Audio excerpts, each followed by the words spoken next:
సరస్వతీదేవి బ్రహ్మకి భార్యగా ఎలా అయ్యారో మీకు తెలుసు? లేదంటే ఇప్పుడు తెలుసుకుందాం. సరస్వతి అంటే సొగసైన నీటి ప్రవాహం అని అర్థం. సరస్వతీదేవి సంగీతానికి, జ్ఞానానికి ఆదిదేవత. అసలు ఆవిడ ఎలా ఉద్భవించారంటే, ఒకరోజు బ్రహ్మదేవుడు కళ్ళు మూసుకొని ఉండగా తన శరీరం నుంచి చాలా దేవతామూర్తులు పుట్టుకొని వచ్చారు. అందులో బ్రహ్మదేవుని ముఖం నుంచి పుట్టుకొచ్చిన ఆవిడే సరస్వతీదేవి.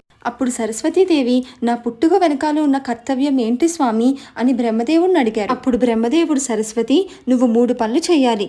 వెళ్ళి జ్ఞానుల నాలికపైన కొలువుండు. 2వది, ఒక నదీ స్వరూపంలా ప్రవహించాలి.